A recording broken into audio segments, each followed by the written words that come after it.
Professeur Didier Raoult, que pensez-vous de ces infections par SARS-CoV-2 chez des patients vaccinés?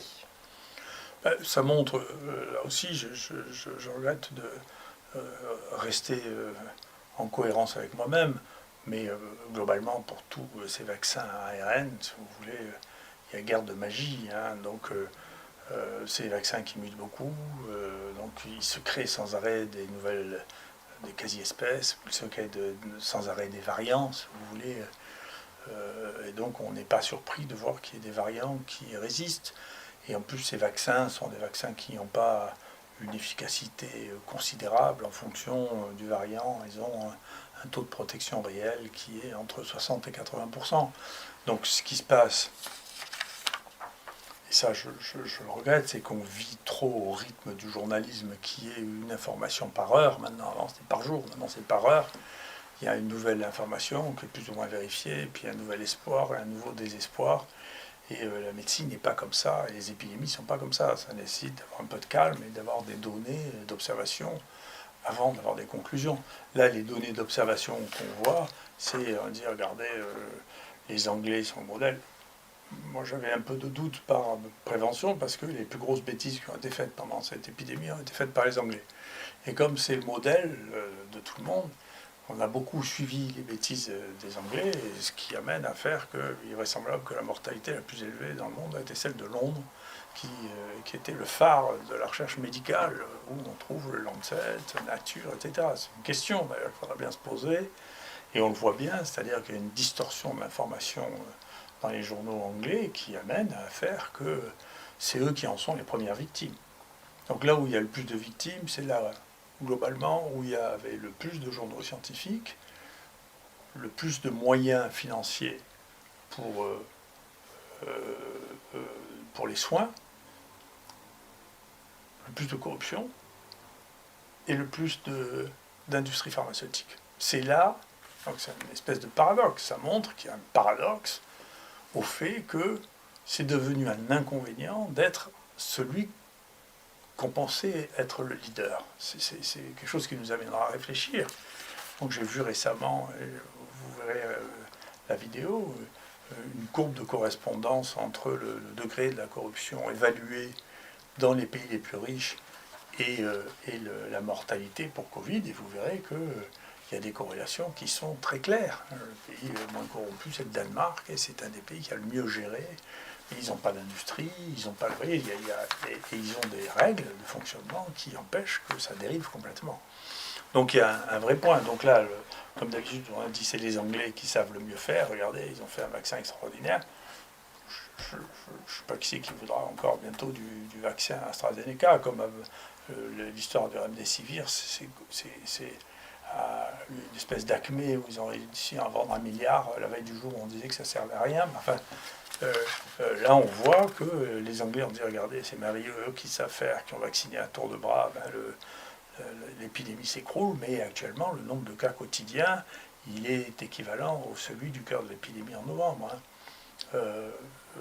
Donc, l'évolution de la courbe telle qu'elle est là maintenant, quelle est la part du vaccin dedans, il est possible que le vaccin joue une certaine part du jeu, mais en pratique, comme il y a des variants, qui continuera à y avoir des variants, là c'est surtout le variant indien qui se développe actuellement aux États-Unis, et puis en Angleterre, mais aussi aux États-Unis, mais aussi en France. Eh bien, il est bien possible que, effectivement, la vaccination soit plutôt moins efficace envers ce nouveau variant et envers d'autres. C'est aussi ce qu'on trouve maintenant en Israël, et que donc la politique extrêmement active de vaccination n'aura pas donné les résultats escomptés, et donc le modèle que l'on nous présentait est actuellement derrière nous en termes épidémiologiques, alors qu'il a vacciné plus que nous. Donc les choses ne sont pas si simples. Encore une fois, il n'y a pas de baguette magique. Chez nous, on voit, vous voyez que le nombre de vaccinés suit très précisément la courbe de l'épidémie, c'est bien normal d'ailleurs, hein, avec simplement la proportion des vaccinés que vous voyez ici, qui augmente. Ça, c'est le nombre de positifs qui diminue, parce que l'épidémie diminue, mais la proportion des vaccinés parmi nos positifs augmente et on n'a pas l'impression qu'elle soit radicalement différente de celle des non-vaccinés. Donc c'est une question qui remet, encore une fois, sur la table. Attendez, on ne peut pas penser que tout va être réglé par la vaccination telle qu'elle existe maintenant. Après, l'avenir appartient à personne, comme disait Victor Hugo. On verra bien, mais pour l'instant, on n'a pas une solution parfaite avec ce type de vaccin. Donc ce vaccin, la capacité de ce vaccin à protéger l'ensemble de la population, même quand on a des taux de vaccination extrêmement élevés, est incomplète. Donc il restera des problèmes à régler, en particulier par le soin. Est-ce que les patients vaccinés font le même type d'infection que les patients non vaccinés ? Oui, globalement, sur ce que nous avons, hein, nous on a eu 572 patients vaccinés qu'on a analysés. Parmi ceux-là, il y a eu 10% d'hospitalisés, ce qui correspond globalement à ce que nous avons eu pendant tous ces épisodes épidémiques. Il y en a eu 7 qui sont passés en réanimation et 8 qui sont morts. Donc on a une mortalité qui est comparable à ce que nous avions chez les gens non vaccinés. Mais je vous rassure, bien entendu, les gens qui meurent, c'est la même population, c'est-à-dire c'est des sujets qui sont très âgés ou c'est des sujets qui ont une espérance de vie très faible. Donc il faut revenir aux choses, c'est quand même cette maladie tue des gens de plus de 65 ans qui ont des facteurs de risque associés ou des gens de plus de 75 ou 85 ans qui ont une espérance de vie très faible. Donc c'est pas une maladie qui va se mettre à tuer les enfants, sauf si le virus change ou s'il y a un autre virus, mais c'est pas le cas. Donc globalement, y compris même les statistiques de l'INSEE montrent que on a une baisse de la mortalité dans toutes les tranches d'âge jusqu'à 60 ans. Il n'y a qu'à partir de 60 ans que la mortalité a augmenté en 2020 par rapport à 2019. Donc, ça ne mérite pas un tel affolement. 2, il faut soigner les personnes, en particulier les personnes âgées. 3, il faut vraiment tester les molécules anodines comme l'ivermectine ou comme l'hydroxychloroquine, en particulier dans ces épisodes-là, et en particulier dans les EHPAD, où c'est le problème le plus important. Et globalement, on sait que presque toutes les demandes d'essais thérapeutiques dans les EHPAD ont été refusées au niveau de ce pays, aussi bien les nôtres que celles de l'essai multicentrique d'Angers. On le sait maintenant, puisqu'on a eu les données officielles de l'ANSM répondant aux gens qui voulaient évaluer ça dans les EHPAD. Ça a été refusé.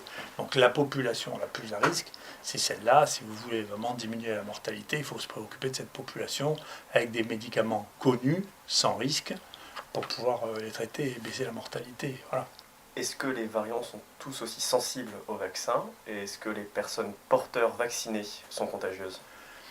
Alors, on a l'impression, mais on n'a pas les données statistiques suffisantes, on a l'impression, nous sur nos données, que le variant indien est plutôt relativement plus fréquent, c'est-à-dire que 50% des variants indiens que nous avons sont chez les vaccinés.